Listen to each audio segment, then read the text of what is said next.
The current movie rating system has been in place for more than 50 years, although Hollywood studios have been controlling films in some form or another since the beginning of the industry.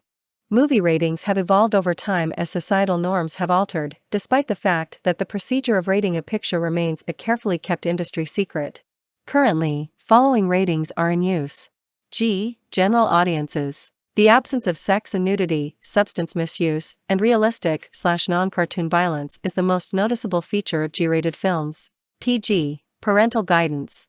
Some content may not be appropriate for youngsters. Although there is some violence and somewhat harsh language in the film, there is no substance addiction or physical abuse.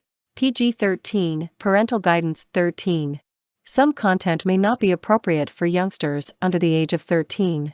Any nudity must be non-sexual, and curse words must be used with caution. R. Restricted. Anyone under the age of 17 must be accompanied by a parent or guardian. For frequent harsh language and violence, nudity for sexual motives, and drug usage, this grade is granted. NC-17, no one under 17.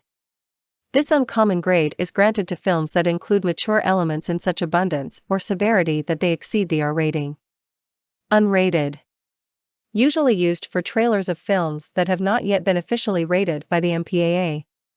A green title card means that the preview is suitable for all audiences, but a red title card indicates that the preview is suitable for adult audiences. It is entirely optional to submit a film to the MPAA for a rating. Filmmakers and distributors can and do release films without them. Unrated films, on the other hand, often have a limited theatrical release or go straight to TV, DVD, or streaming to reach a bigger audience regardless of the classification. Cities, not the film business, were the first to seek to regulate movies in the early days of Hollywood. In the early 1900s, both Chicago and New York City gave police the ability to decide what could and could not be exhibited. In 1915, the United States Supreme Court declared that movies were not protected speech under the First Amendment and, as a result, may be regulated.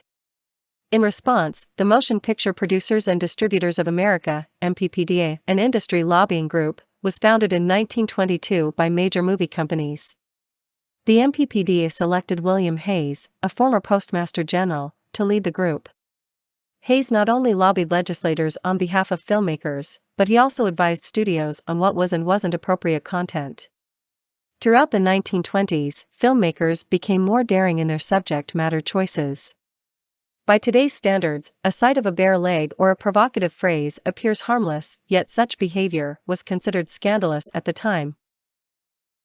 Films like Clara Bow's The Wild Party, 1929, and Mae West's She Done Him Wrong, 1933, titillated audiences while infuriating social conservatives and religious leaders.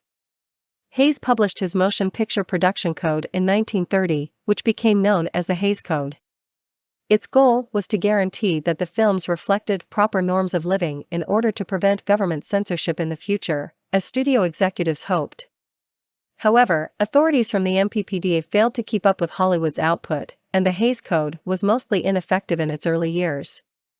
When Hayes appointed Joseph I. Breen, a lobbyist with significant links to the Catholic Church, to lead the new Production Code administration in 1934, that changed. Every film that was released after that had to be evaluated and graded. Breen and his crew jumped right into their work. For example, the iconic final sequence of Casablanca, 1942, was changed to reduce the sexual tension between Humphrey Bogart and Ingrid Bergman's characters. In the 1940s, a small group of filmmakers managed to get by Hollywood censors by distributing their pictures outside of the studio system. The Outlaw, a 1941 picture starring Jane Russell and featuring her legendary breast, was the most memorable.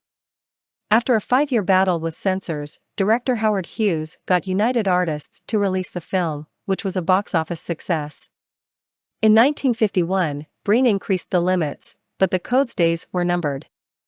Until the early 1960s, Hollywood followed the Motion Picture Production Code.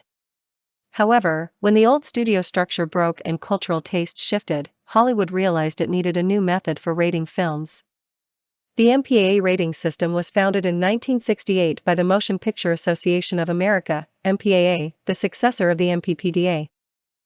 The system began with 4 grades: G, general audiences; M, mature; R, restricted; and X, very restricted, explicit.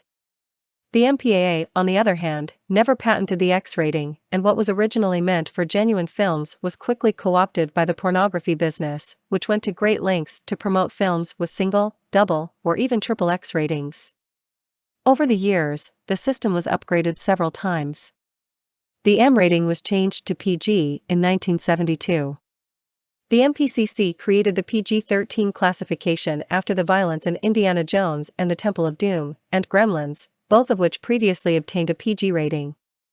The MPAA introduced the NC-17 classification in 1990, which was designed for mainstream films such as Henry and June and Requiem for a Dream. Kirby Dick, whose documentary This Film Is Not Yet Rated, 2006, investigates the MPAA's history, has attacked the ratings as being excessively subjective, especially when it comes to sex and violent representations. The MPAA, for its part, is attempting to be more specific about what the ratings are for. The MPAA has begun to provide more details on the grading process on its website, with phrases like rated PG-13 for science fiction violence now appearing in the ratings.